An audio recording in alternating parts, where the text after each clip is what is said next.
Okay, you can start. Dr. Ilaf, please open your mic.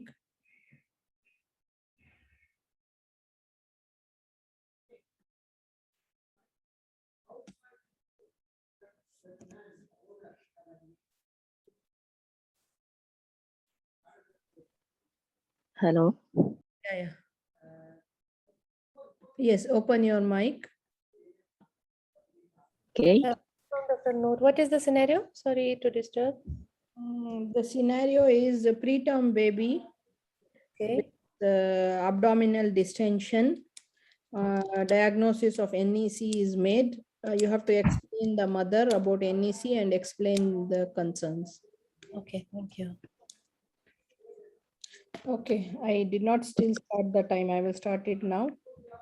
Okay, just I want to ask one point, Dr. Noor, before we start. They on the online exam, they do not prefer us to draw. So for now, I should use drawing or not?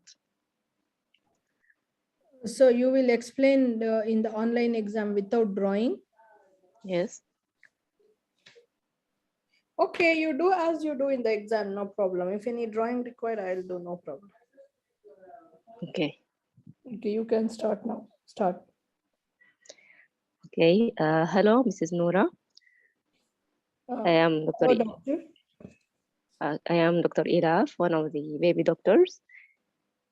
Nice to see you. Thank you, doctor. Okay. First, congratulations for the baby. Thank you, doctor. Okay, we are here today to discuss about Rima's condition. Is this time is suitable for you? Yes, doctor. I am very much worried about Rima. I want to know about her. Yes, I can appreciate your feeling, but I want to know if you want anyone to attend this meeting with you. No, doctor. I am alone here. Please go ahead. Okay. You see Rima last time you see Rima, but just I want to know what you know so far about her condition. Yes, doctor. She was born early than time. They said she's just 27 weeks old, and she was on the breathing machine. Then now she is out of it. Her weight is very low. So she is in the under care of the baby doctors. Now from yesterday they told me that she has developed some distension of the tummy. That's all I know. I don't know much about it. Okay, yes, Mrs. Noura, I understand that you are so worried about your baby. So as you know, as she is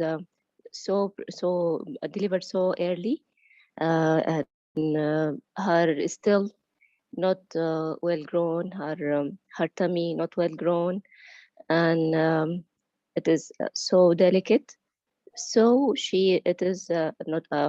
I mean that it is not well tolerant to feeds that she had. So she started to have this distension, as you mentioned.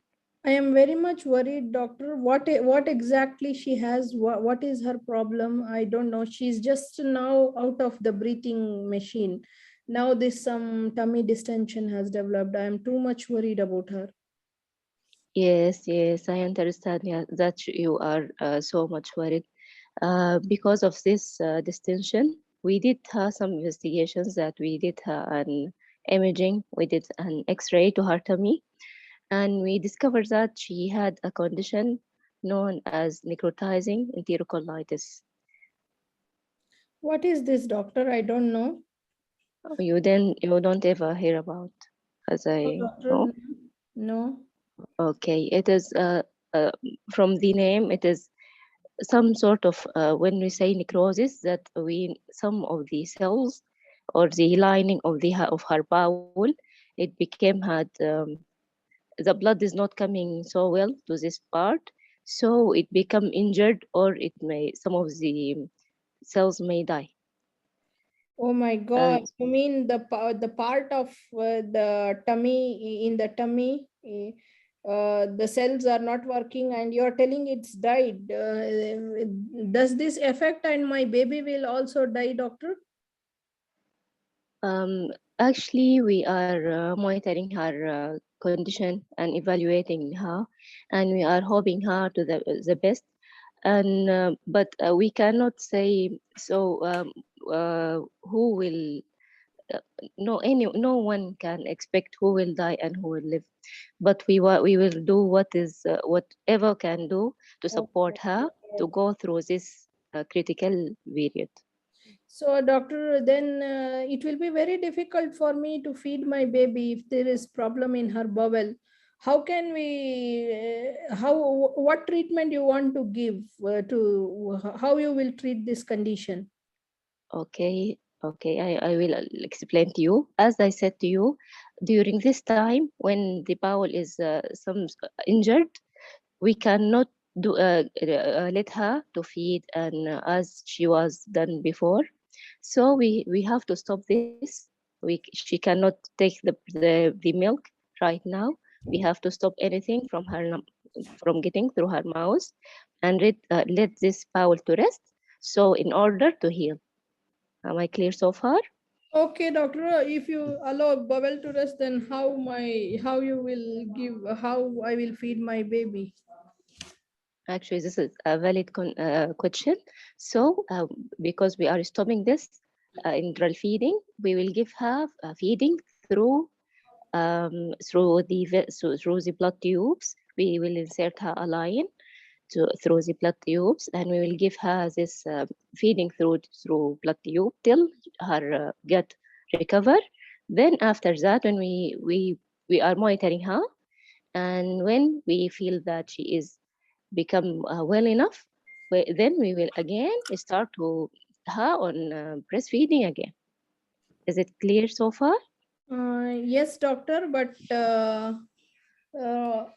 you said there will be some injury to her bowel. So, does she need any operation?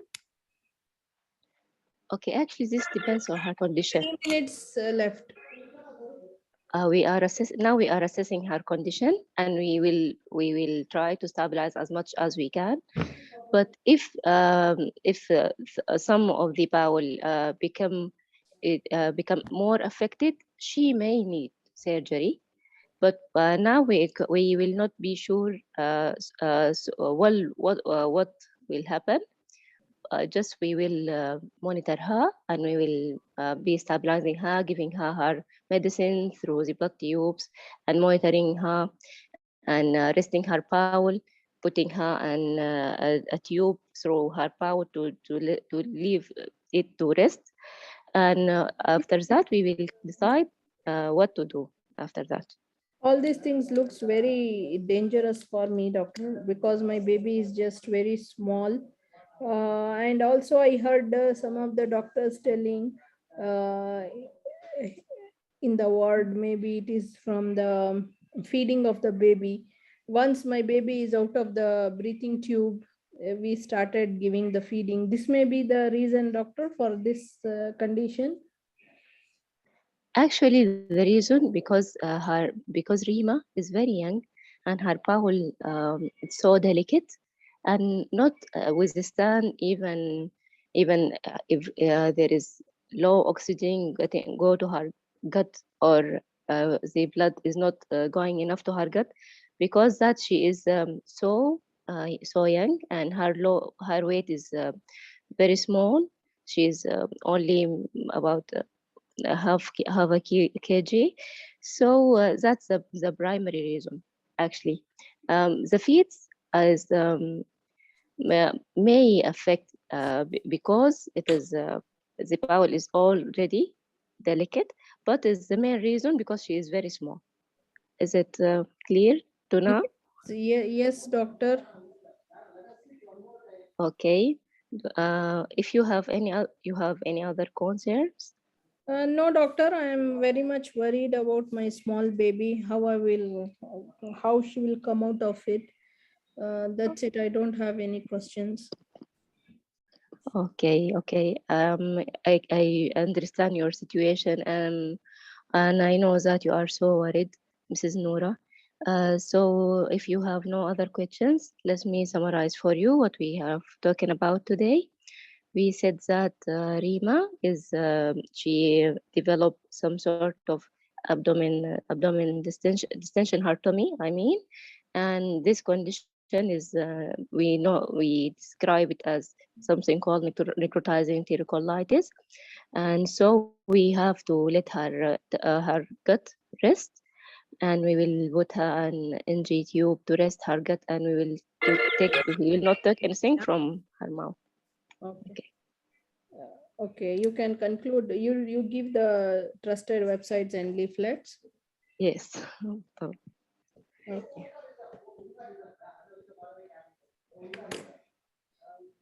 So I think in the starting, okay, you congratulate her. You asked about the previous knowledge and you ask about anyone wants to attend. And you, in between you would have checked when you are explaining. I don't see you checking that are you with me, because the mother is very much worried. Maybe she may not concentrate on every word you say. So you are not asking like are you with me. In between at least once or twice you have to address, so that you have to confirm that whether she is listening to you or not. Otherwise I think it was fine. But you, for the last question about the feeding, what they tell for the cause for necrotizing enterocolitis? They always say that there is no clear cause for the condition, right? Yes, I mean it is a risk factor, like Yeah, formula the feeds risk or so. factor is there. Tell her like that only first, that there is no clear cause for this condition actually. But one of the reasons maybe, as you said, your baby is very small and born early. And one thing I want to tell you, okay, the explanation was fine, but this for the intestine, you use the word that some part of the intestine will die. This may make the mother even more worried. So better to tell damaged and injured only. And we don't know the extent of damage. Maybe it is more, it may go more or it may go less. So does my baby needs operation? For that, what you will answer? For that, you will say that not every baby with this condition needs operation. The baby will be monitored, and if the baby condition deteriorates and most of the bowel is damaged to larger extent, at that situation they may need. Otherwise they will improve just by giving the rest to the tummy, by not feeding, by not giving any feeds by mouth, just giving the means the nutrition, or just giving the fluids through the blood tubes. They will improve by giving the rest to the tummy, most of them, and also some anti-bug treatment will also be given to them, and with this they will improve like this. Because most of them will not go for operation unless damaged. I suggest you, even though in some leaflets it is mentioned as die, don't use the word die here. Tell most of the part is damaged, or less, depending upon the extent of damage, because maybe this word may make them panic. What do you say? Right? Yes, and after I said it, I recognize that I shouldn't say die because she will Yeah, get yeah, she afraid will more. tell you the intestine is dying, then my baby may also die. Yes, I agree with you. The necrosis is nothing but the death, but we can use that the major damage, minor damage, or the extent of damage, too much, too less, like this. This is my suggestion. If anyone yes. wants to add to this, please go ahead.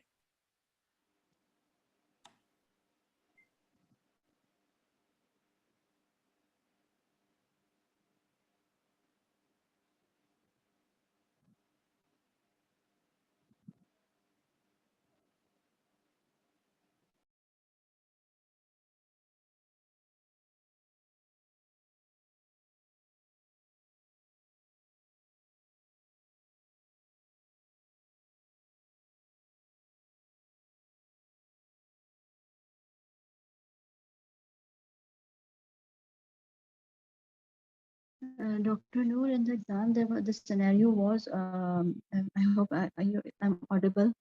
The scenario was like the mother is refusing to give donor expressed breast milk, or this was the scenario for necrotizing enterocolitis.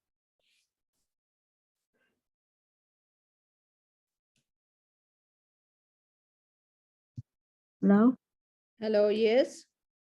Dr. Noor, the exam scenario was like you have to talk to the mother who is refusing for donor expressed breast milk, na? Hmm. Uh, isn't it? So, I mean, there was no discussion about that as well. I don't know what was the scenario in the exam. What was the scenario? What they gave you, like the long scenario in the exam? You see, I don't know. I mean, what in the group it was shared that like this is a 27 weeker who was having necrotizing enterocolitis, and the necrotizing enterocolitis has improved, and the doctor or the and it has been suggested to use donor expressed breast milk, and the mother is refusing. So talk to the mother about it. Okay. Donor expressed, why the mother doesn't have the breast milk or anything like that, or it is just No, the scenario is it is like she's refusing donor expressed breast milk. No, not in written in detail what was the reason why she is not having her own milk. So like we have to talk about the importance of breast milk for the protection of necrotizing enterocolitis. I think so. I don't know. I mean, yeah, but the scenario can come like this also, like explanation of enterocolitis. yes, yes, neck is quite important. Neck came as well. But here we have to. I just saw the scenario shared in the group. Na? Like talk to the mother about the significance of donor expressed breast milk as well. I think the scenario would have been like that, like the baby was born, he was having neck, he was conservatively managed. Now he's doing well, and now the doctor has decided to start the feeding. They're going to start up enteral feeding, and enteral feeding they have said to use the express breast milk, and they must have asked the mother to bring the milk, and maybe that is not available because of because like either she doesn't have it or she did not express it because of any reason. So the doctors have decided we will give the baby donor express breast milk.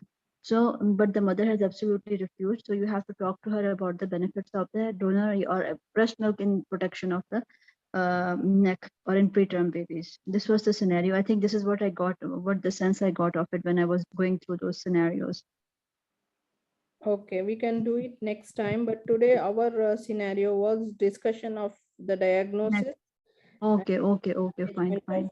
Yeah. NEC, and also to tell her, Okay, answer her concerns regarding. okay. Then that is totally different. Then the scenario went fine. Okay. Yeah. Thank you.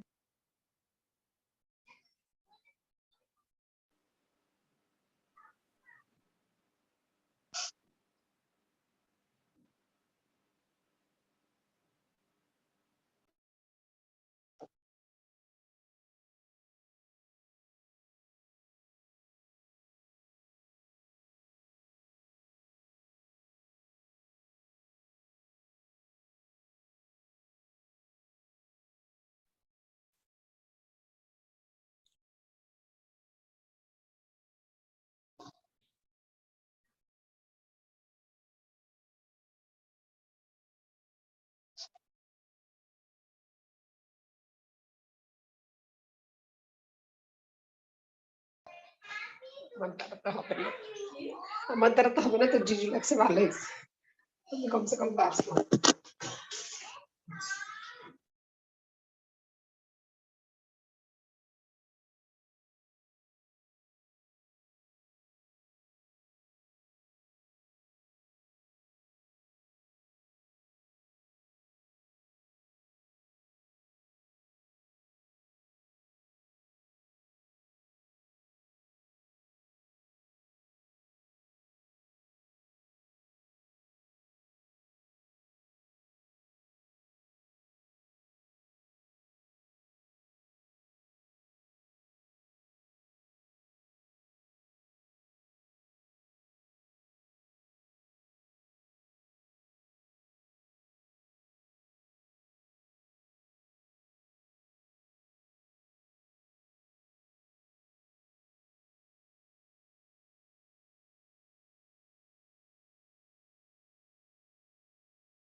So here we can see only some of the points, like what is necrotizing enterocolitis and why does my baby have it.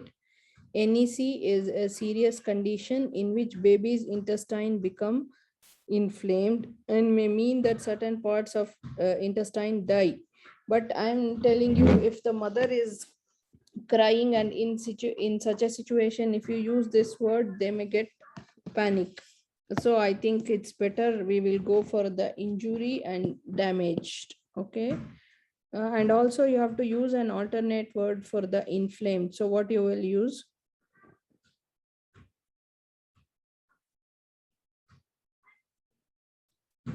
He has told here sometimes the inflamed intestine may. We can say gut injury.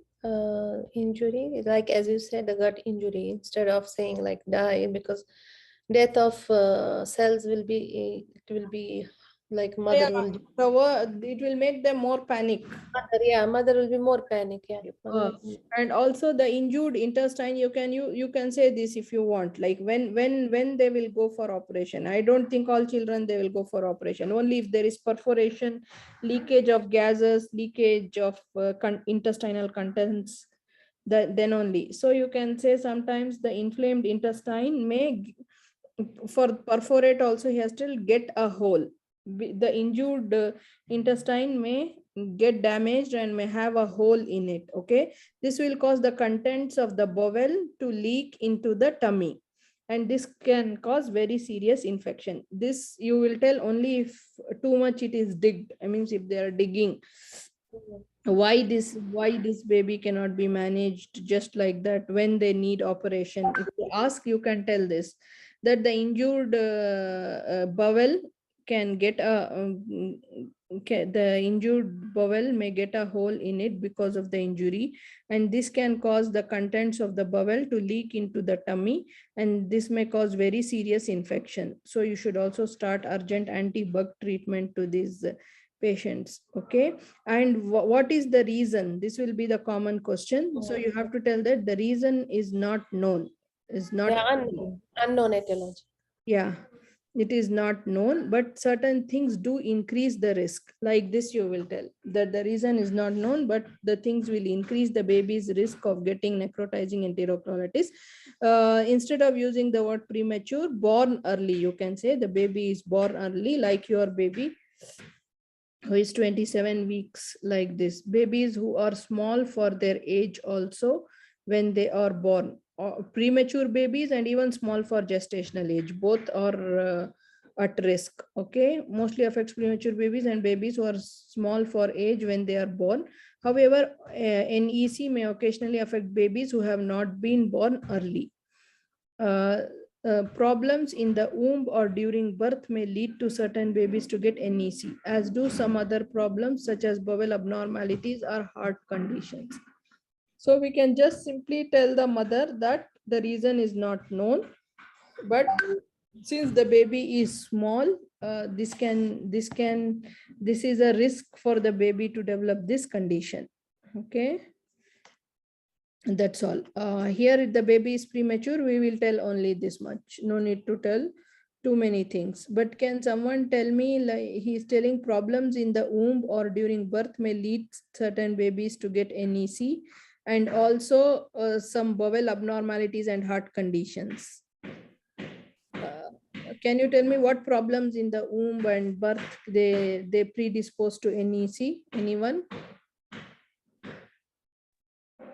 Birth like HIE, okay, then heart condition like PDA, and bowel abnormalities mean anything like any congenital malformation, they are at risk of infections. Okay. That is why they start antibiotic in all cases. Okay, so signs and symptoms in layman's term, you will tell the distended, also you can use distended tummy, blood in poo, and not tolerating feeds, that is vomiting and not absorbing the milk in their tummy, being more sleepy than normal, that is lethargic, and have high and low temperatures. And not every baby will have all symptoms. Okay, not all babies with these symptoms have NEC, so you have to evaluate yourself. Okay, what tests you will do? Usually an X-ray of the tummy is done, an X-ray of the tummy, and a jelly scan of the tummy is done. And this will be done in the neonatal unit. So what is the alternative word for neonatal unit? Nursery. No, these babies will be Special newborn care unit. Newborn care. Yeah. they will be in NICU usually. Yeah, there will be neck patients usually in NICU.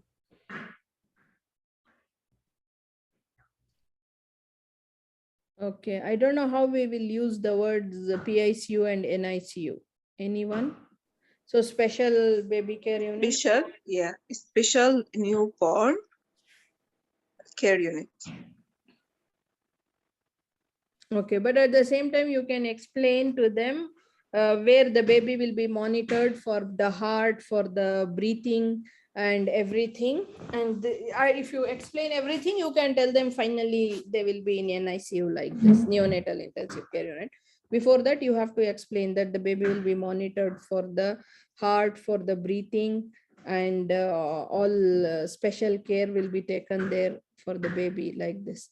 Your baby will also need to have blood tests to determine that they might have infection. As NEC can sometimes be difficult to diagnose, your doctors may suspect NEC and will treat your baby for it. Even by suspicion they can do, but here it was given clearly for you that she is already diagnosed. Okay. So what treatments? So you have to tell most of the babies can be treated even without the operation, just by observation, and you will go for operation only if it is needed. Okay. In this case, your baby will be given antibiotics. For antibiotic, you can say anti-bug treatment, and will not be allowed to have any milk while the bowel heals. Your doctors will decide how long this will last for, but it is usually between 7 to 14 days. During this time, your baby will receive intravenous nutrition. Don't use the word intravenous. You'll see the nutrition from the blood tube. Okay. No, you will not use this word parenteral nutrition. It will be a jargon. So she will receive the nutrition through the blood tube and may need extra help with their breathing while they recover. Your baby will have a cannula placed in a small vein so that we will be able to give intravenous nutrition. This will also be used to give your baby antibiotics. So just she will have a cannula in the blood tube, and through which the nutrition will be given, and also the anti-bug treatment will be given. Okay. What if my baby needs operation? If your baby needs operation, then surgeon will come and talk to you about the procedure and the risks and benefits for it. Usually it will be done under a sleeping, you can say her that a sleeping medicine will be given by a specialist doctor trained in that, and he is called as anesthetist. Okay, if you are telling anesthetist, you should explain that a specialist doctor trained to give the sleeping medicine, which will help the baby to sleep and does not feel any pain during operation. This is how you will explain for anesthetist. Your baby will need a general anesthetic for operation. General anesthesia is a medicine that is used to make sure a person is asleep and does not feel any pain during an operation. Specially trained doctors called anesthetists care for all patients who have anesthetic, and specialized pediatric anesthetists who have been specifically trained to care for children. You can also tell that there will be special doctors who are trained for children also, who can give sleep medicine and who will monitor you. The anesthetist will come and assess your baby on the neonatal unit and explain to you what will happen. For more information about this, please. Okay. So consent has to be given, that only if you are asked to take the consent. Otherwise, you'll just say that it will be explained by the surgical doctor who will child surgical specialist or child surgical doctor who will do the operation on the baby.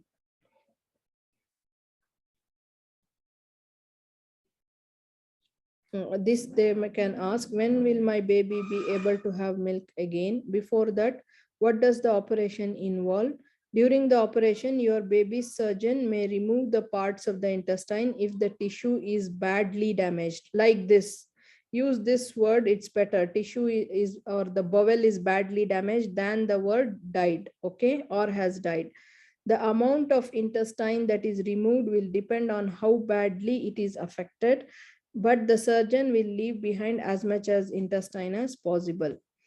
As the intestine is inflamed and damaged, it is very common for the surgeon to create a temporary stoma during the operation. This you and all you will not go, because after the operation, what surgeon will do, it will be discussed with them. Okay, so for us, this much is enough.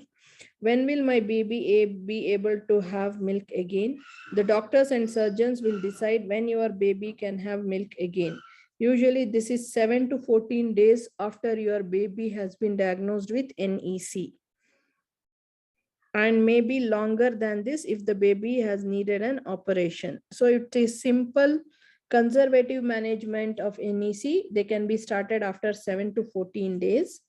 And if they are so much complicated that they needed operation, then it will be decided later.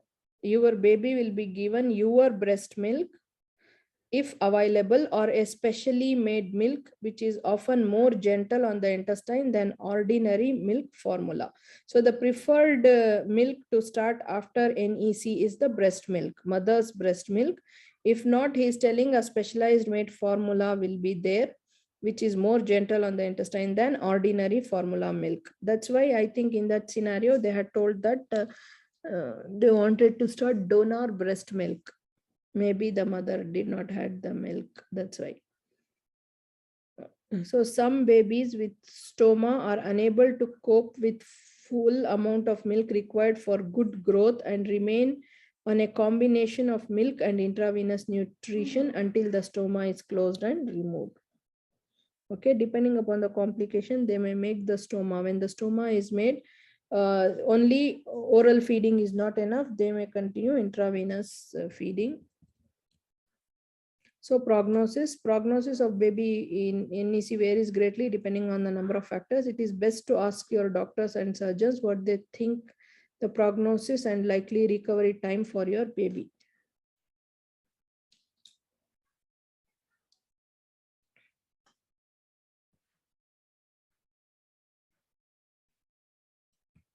So Dr. Ilaf, you are here or you left already? Yes, I'm here.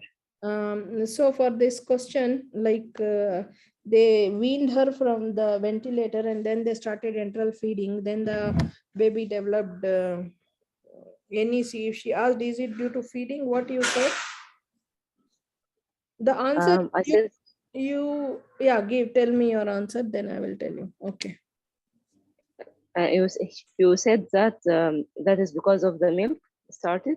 I said because that her gut is still not mature, and her weight is still so she's so small. But yeah, I mentioned as a factor. It may, and I don't think I have to say What I it want because to tell you is, and even others can answer if I am wrong or right, no problem.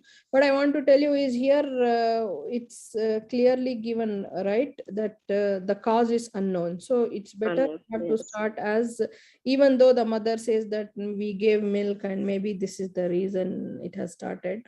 We started feeding baby. We have to tell that the cause is not known. Okay, your baby is at risk because the baby is premature. I think this is better, but can we go with her cause? Like the enteral feeding is the one what they started is the cause for NEC. I don't think so. Yeah. I think it is better to say because it's unknown, because we need next time to convince her to start early breastfeeding, and she will refuse.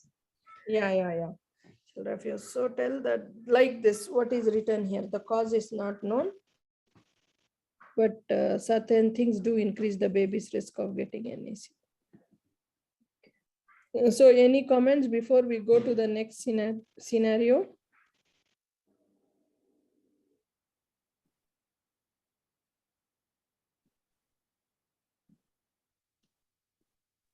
Yeah, regarding the last question, like breast milk, if it is the cause, we can say like as baby is born preterm and we are expecting that baby may have like intolerance to feed, okay, but breast milk is always good, and that is the milk which is preferred for preterm babies. Okay, yes. So, okay, and even if we start a breast milk or any formula, there is chance of getting these problems in preterm babies. But breast milk is always safe than any formula feed. Like this, we can tell. Yeah. So even in the last, what he has given, even if we start back, we'll start back with either breast milk or a gentle formula, not an ordinary normal milk. This is what he has given, specially made gentle formula. So we should always encourage them to have breast milk.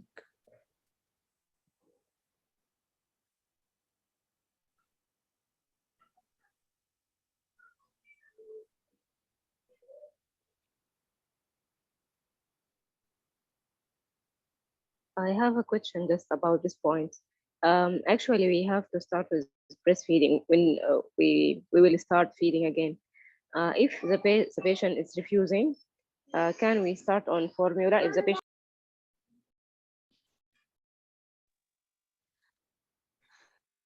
If mother milk is like available, that is only is preferable than any formula.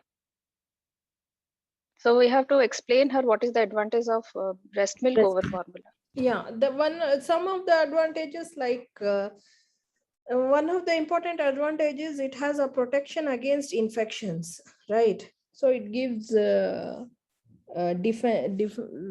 the immunity, we can use that. It will have a defense mechanism against many bugs also, we can say, and it prevents from infections, and also it is very thin, and compared to the formulas, it will be very thin and easily digestible, right? What else you have? Still more points for the breast milk?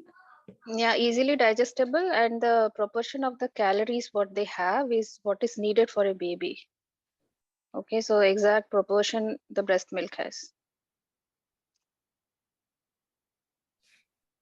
Okay.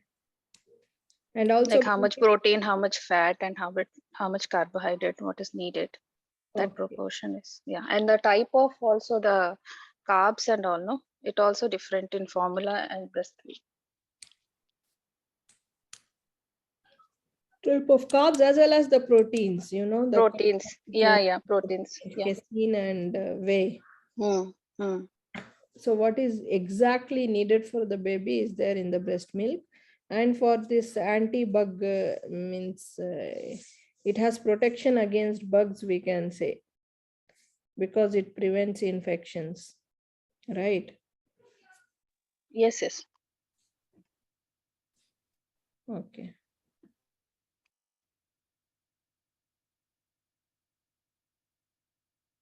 Okay. If any comments, go ahead. Otherwise, I will make the next scenario.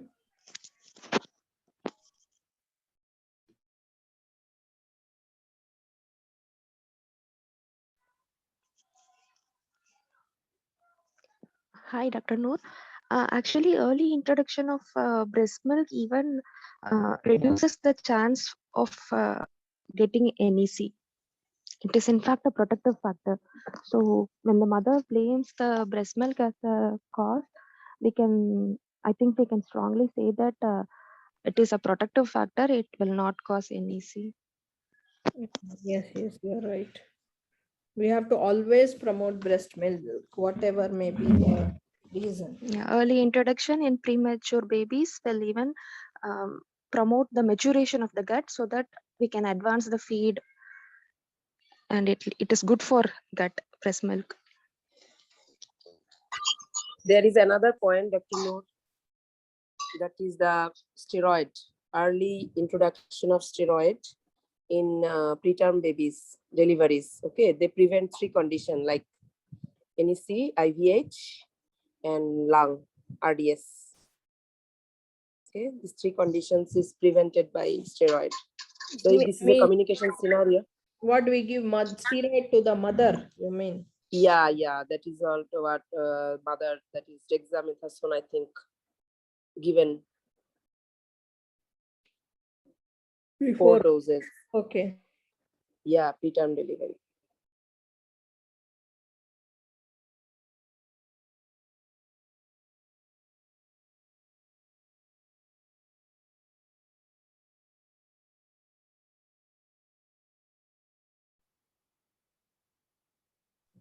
Okay, you can start now. Good evening. Good evening, doctor. I'm Dr. Sridevi, one of the child doctor here. I believe I'm talking to Jessica, mother of John. Yes, doctor, it's me. Nice to meet you and thank you for coming here. So, Jessica, I am here to discuss about John's condition. Okay. So before I start, do you want anyone to attend this meeting? No, doctor, everyone is busy. Only I am here. Okay. Okay. So I heard that you have some like concerns regarding John, right? So do you know why we are here today? I don't know, doctor. Actually, my baby John, he has fever from 2 days, and I brought him here, and the doctor said it's just a simple infection, and you have to just take only some like medicines like paracetamol only, he told me. But I am not understanding why he's telling that it's just a simple infection. Okay, I can understand, Jessica, that you are worried about John. Actually, after examining John, okay, and they're looking at the chest and whole examination, like he is growing well, okay, he is feeding well, and also on examination everything looks normal except that he has some upper airway infection. Okay, upper airway means the nose, throat, little bit he has some congestion. Okay, doctor. Yeah. How you can tell so confidently that he has only this upper part of the nose, ears infection? He has very high fever at home, and it reduces, but again every 6 hours it's coming high, and you are telling it is just a simple infection. I think that some bug is sitting in his brain or something like this. This is my doubt.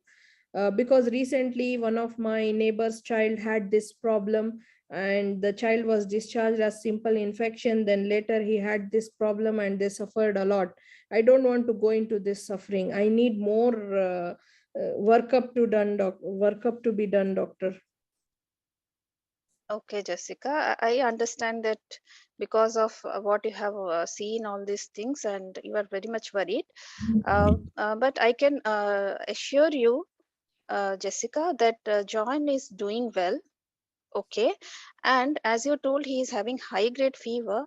Most of the time, the most common reason for these high fever in children with some cold is because of the some bugs called virus. Have you ever heard, right, about these Yes, bugs? doctor. Any children's doctor we go, they say this word first, it's a viral infection. But I don't think that we have to always go with your words, because I have seen children going down and they have suffered because of just waiting for 4 to 5 days with as viral infection. No, doctor, this time I don't want to wait. I need something so that I want to be sure that he has no infection in his brain. Okay, I totally understand what you are going through and how much you are worried, Jessica. But see what in case of John, Okay, there is no signs of any brain infection. Okay, so when we see any baby, we usually examine complete head to toe. Okay. Okay, and also see, for the diagnosis of these, like you told, brain infection, it is like giving stress to John. Do you know how they diagnose these cases? I don't know, doctor, but Yeah, we have. Yeah, yes. maybe some blood test you will take. Blood test will give us only idea if there is a bug, but if there is a brain infection, we have to put a needle in the, backbone. Yeah, Yes, doctor. yeah. So like those procedure we have to do the confirmation. Okay, so do you feel like it is okay for John all these things when we feel it is not needed as a Oh, medical doctor. professional?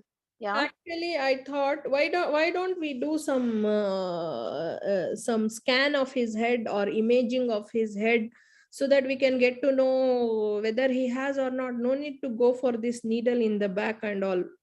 This is my thinking. Why can't you do Yeah. a scan of his head and we can know whether there is something in his head? Okay, Jessica, I can see you are a very keen mother and you have very good knowledge about this scan. But what happened is, scan again, there is some risk factor with the scan, that is the radiation exposure. Okay, Okay, what and do you mean and radiation, doctor? yeah, like no, if you do a scan of the brain, it is almost like more than 100 X-rays. Okay. Okay, so we have to, like, no, when we decide something scan for small children, we have to see the benefit over the risk. Okay, Okay. Okay, doctor. yeah. So So you are what? telling beneficial for Yeah, John.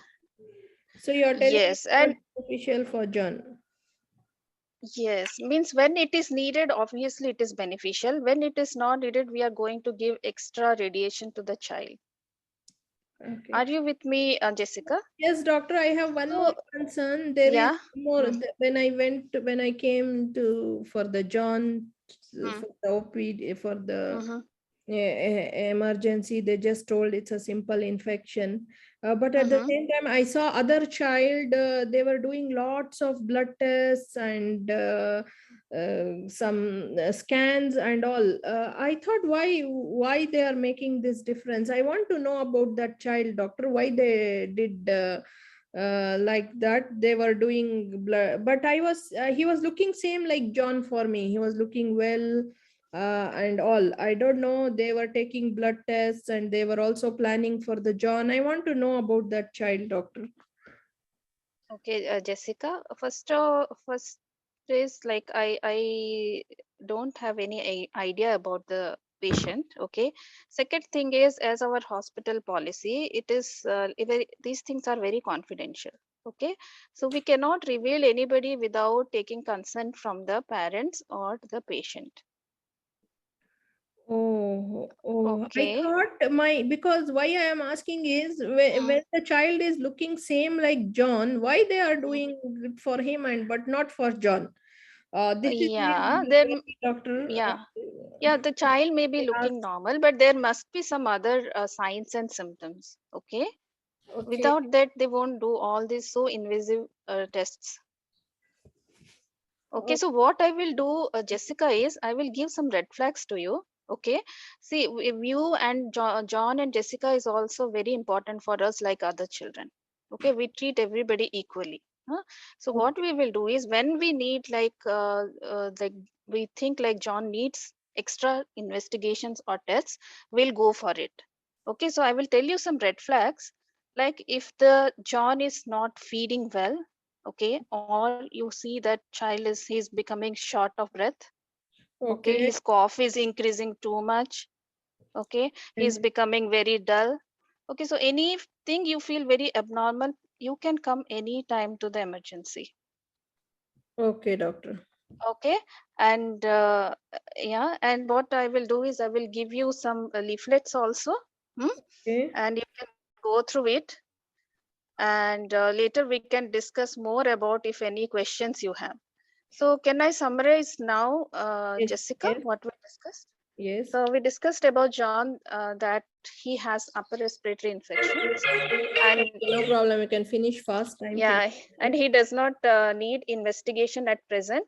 And also I told about the red flags. So if he develops anything, you can come to us anytime, and you can go through all this leaflets what I will give, and also in some trusted website, and we can arrange another meeting if any doubt you have. Okay. Okay, doctor. Okay. Thank you. Thank you. Okay. I don't know how exactly the scenario was asked in the exam, but this was the scenario that the child has a URTI, and she was asking for more investigations. She is afraid of meningitis, and she asked to break the confidentiality about another child. These were the things in the scenario. That's why I asked the same thing.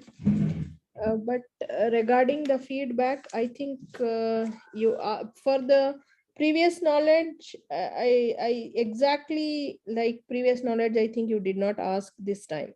Yeah, because when I asked the question, like, then you gave all the knowledge to me, so that's why I did not ask. Yeah, Like, Rapo yeah. was there. Attender was asked. Okay, previous knowledge. Okay, no problem. Then she started. I think the scenario went well.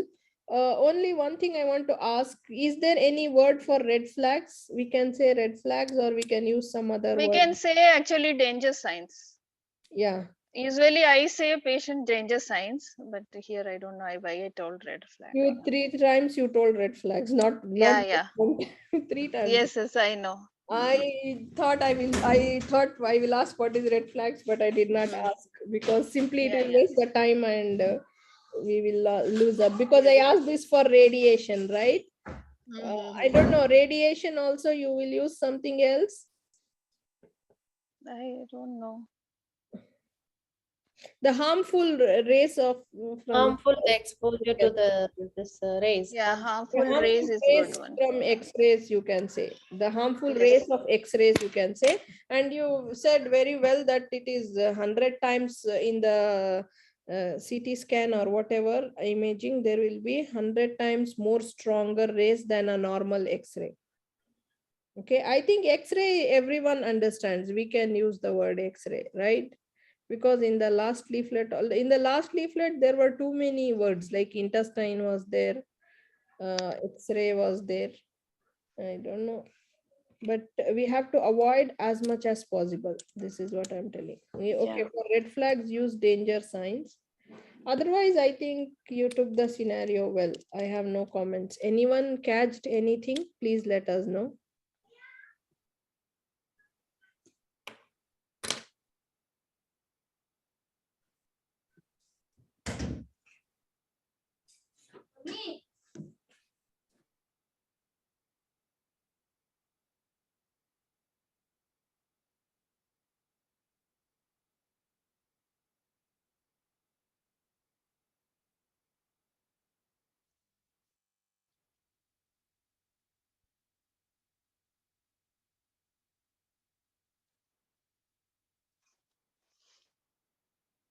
And about empathy, sympathy.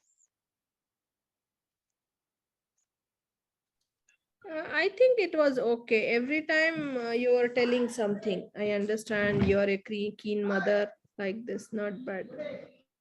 Okay.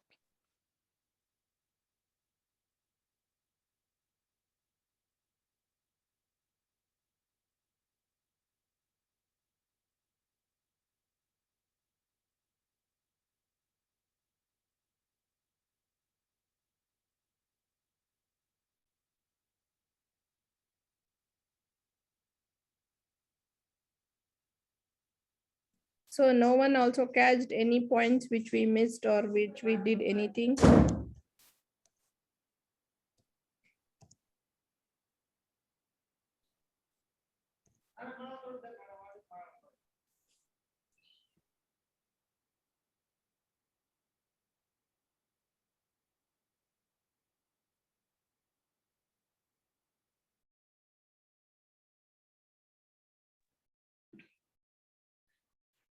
So ITP, recognition and assessment. First, you should know the definition of immune thrombocytopenic purpura.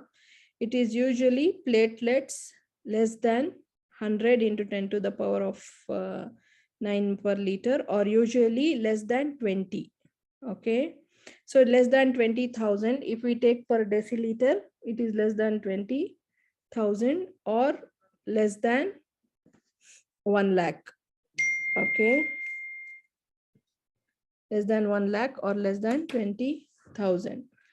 Self-limiting disease with shortened platelet survival and increased megakaryocytes. Usually bone marrow biopsy is not done, but I'm telling you, if we do, the picture will be increased megakaryocytes in the bone marrow, and it is a self-limiting disease with shortened platelet survival. That means the platelets are destroyed fast, and so there will be more megakaryocytes to produce more platelets. The prognosis is good. Usually it is defined as acute if it presents in 0 to 3 months, persistent if still it continues for 3 to 12 months, and chronic more than 12 months. We should know this, okay? Acute 0 to 3 months, persistent 3 to 12 months, and chronic more than 12 months. So symptoms and signs. Acute onset of bruising, purpura and petechiae. You can see all petechiae, purpura and bruising. Serious mucosal bleedings unusual. It is unusual. Look for other causes, and there can be some preceding infection. And the important thing is you will not see in case of ITP hepatosplenomegaly, lymphadenopathy, and evidence of serious cause or chronic underlying illness. Okay, so usually you will not see the hepatosplenomegaly. If there is splenomegaly or hepatomegaly, it will not go with ITP. Okay, and also lymphadenopathy, and also any chronic underlying illness will not be seen. Usually this will be an acute problem, and it will be self-limiting, and the prognosis is good. This is in most of the cases. And you can ask in the history, when you are asking, you will ask for any preceding infection as well. Okay. Investigations, full blood count and blood film and clotting, blood group. So full blood count is very important, and bleeding time, clotting time, as well as the clotting profile and blood film, blood group. If headache or any neurological signs, urgent CT scan of the head. Bone marrow aspiration is unnecessary, means you will not tell it as an line of treatment or investigation in this case. If your diagnosis is ITP, is unnecessary unless there is neutropenia or severe anemia. Along with platelets, you are seeing other cell lines also decreased, like neutropenia or severe anemia,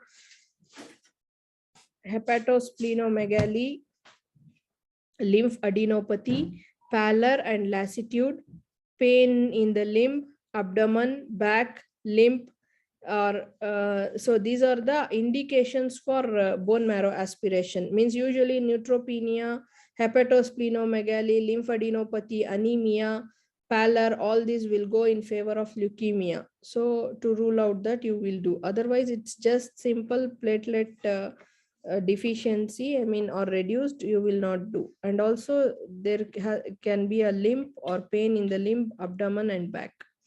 Next is the cytomegalovirus and Epstein-Barr virus, IgM.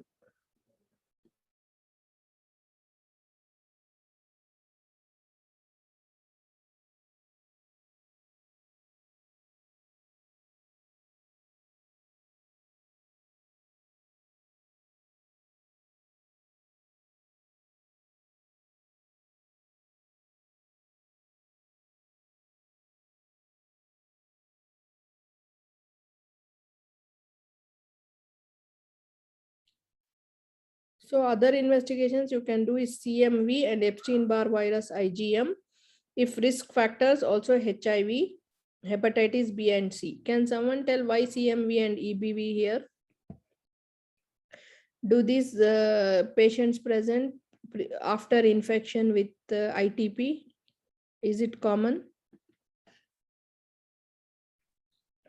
Dr. Noor, CMV can cause pancytopenia and especially it affects the platelets count. It can present with thrombocytopenia also.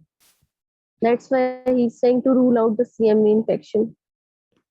Okay.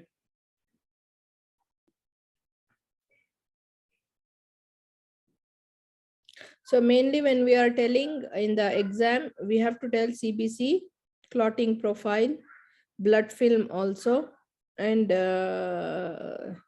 bone marrow is not routinely done. Okay, it is done only if you are seeing other cell lines also reduced, like pallor, anemia, neutropenia, along with hepatosplenomegaly, lymphadenopathy, then only there is an indication. Just to diagnose ITP, you will not do bone marrow. And you will go for CT scan of the head only if there is headache or any other neurological signs. Okay, why is he telling this headache and neurological signs? Maybe we are expecting intracranial bleed, right? If there is headache and any neurological signs, maybe it can be an intracranial bleed from the ITP. So in such situation only you will go for CT brain, otherwise no need. Then immediate treatment, none, regardless of the platelet count, unless life-threatening owing to significant bleeding. Usually it's just observation depending upon the platelet count. What is, you should know what is significant bleeding and what is moderate bleeding. Okay, so significant bleeding is what? Uncontrollable epistaxis, gastrointestinal hemorrhage, intracranial bleed. So bleeding in the mucosal surface, like gastrointestinal bleed, and even the epistaxis is there and it is uncontrollable, and intracranial bleed, you will give platelets. Okay, platelets is the treatment. The result will be short-lived because there, as we know, the condition here, the platelets are short-lived. They may get destroyed even though you give the platelets. So the result will be short-lived. You should also start what? Methylprednisolone 30 mg per kg per day by IV infusion, maximum 1 gram per dose for 3 days, and then immunoglobulin. Okay. Immunoglobulin, you can remember standard as 1 gram per kg, can be repeated once within 3 days if required. A red indication in the demand management program of immunoglobulin. So first thing is, if the bleeding is significant, in such a cases, you can give platelets also, but after giving platelet infusion, at the same time, you have to secure the patient with giving steroids, that is methylprednisolone 30 mg per kg per day, and also immunoglobulin 1 gram per kg. Okay, and if needed, the immunoglobulin can be repeated once again in 3 days. If they ask only doses, we will tell, but you can at least remember the names methylprednisolone and immunoglobulin. Okay, so when do you call it as moderate bleeding? Prolonged mucosal bleeds. Give, what is the treatment here? Prednisolone 2 mg per kg daily for 14 days. Then taper over 21 days. Okay, or you can just give, instead of giving for such a long 14 days, you can just give prednisolone 4 mg per kg for 4 days, or immunoglobulin 0.8 grams per kg IV single dose. Any one of these 3 therapies can be done if there is moderate bleeding, that is prolonged mucosal bleeds. Either give prednisolone 2 mg per kg for 14 days, then taper over 21 days, or just give 4 mg per kg for 4 days, or just give single dose of 0.8 grams per kg immunoglobulin. But here in significant bleeding, you can start with platelets, then give methylprednisolone, and also you can give immunoglobulin, both. Okay, but the immunoglobulin will be 1 dose, and if you want, you can repeat 1 more dose before 3 days. Then other things you can consider is tranexamic acid for small bleeds. If there are just small bleeds, you can consider tranexamic acid. Avoid NSAIDs, especially ibuprofen. Don't give ibuprofen in these children. and reassure parents. Discuss newly diagnosed ITP with pediatric hematologist or pediatric consultant with a hematology interest. So any newly diagnosed ITP has to be discussed with pediatric hematologist. This is your team. You have to mention your consultant pediatrician and hematologist both. Discuss treatment with platelets with pediatric hematologist in the event of essential operations or emergency dental extractions. Okay, any patient with ITP needs operation. Before operation, you have to discuss with the pediatric hematologist to see his levels of the platelets and if you need to give the platelets for him before operation. Okay, so this has to be discussed. Then subsequent management, 75 to 80% resolve in 6 months. So what we said, 0 to 3 months is acute, 3 to 12 is persistent, more than 12 months is chronic. So usually 70 to 80% patients will resolve in 6 months. Favorable outcome irrespective of treatment. Avoid contact sports. This is very important question. They will ask what advice you will give to the parents. So avoid contact sports. Impossible to prevent fighting or rigorous knockabout games at home. Parents can find additional information from ITP Support Association. Okay. Next, monitoring treatment, full blood count and film monthly. So how do you monitor these patients? Monthly, you have to do full blood count and film until diagnosis is clear or recovery. So every month you will go for FPC and full blood film. Repeat sooner if bleeding or increased bruising. So the patient with ITP and he presented with bleeding or the bruises are increasing, you will repeat it. Otherwise, routinely monthly, you have to do FBC and blood film. Discharge and follow-up. Discharge from long-term follow-up when platelets are more than 1 lakh and asymptomatic, no need to follow them. So because in the definition itself, we read that if it is considered as ITP, if the platelet count is less than 1 lakh, and usually it will be less than 20. So if the child is asymptomatic and has the platelet count more than 1 lakh, no need to follow up. You can discharge. Advise risk of relapse 20%. There can be relapse 20%. Note that mothers with history of ITP, even if they have normal platelet counts, can give birth to thrombocytopenic babies. So if the mother is known to have ITP, you should be careful that the baby may be thrombocytopenic, needs to check CBC.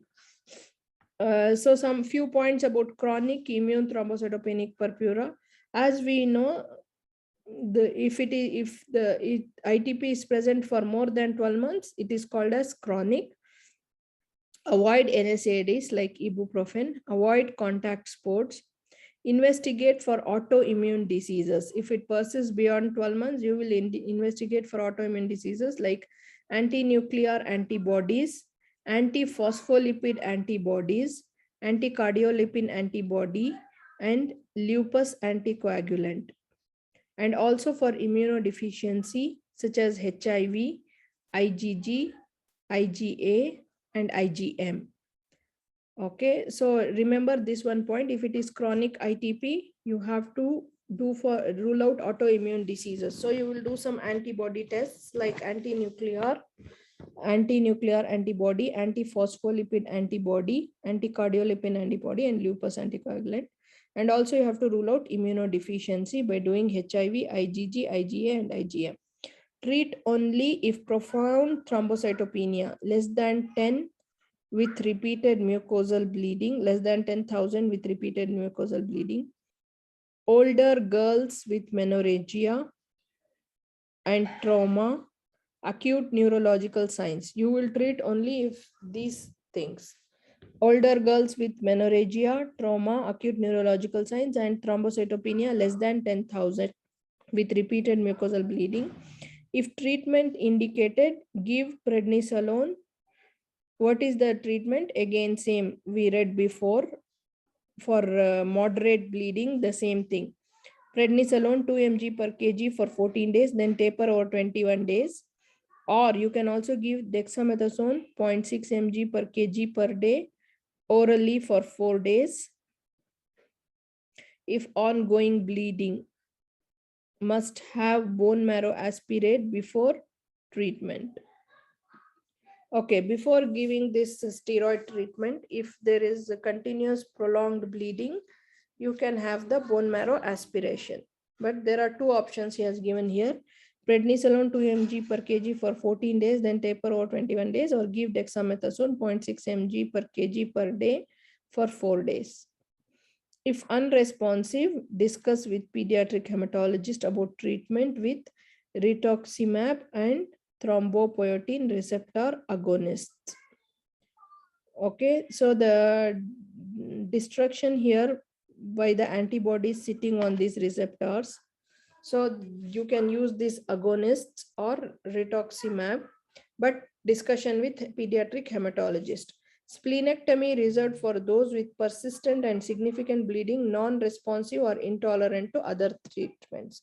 So if the medical management like with prednisolone or with rituximab is failed, then splenectomy is reserved for those patients with persistent and significant bleeding. Okay, this is about ITP. Anyone wants to add anything can go ahead before we stop our discussion.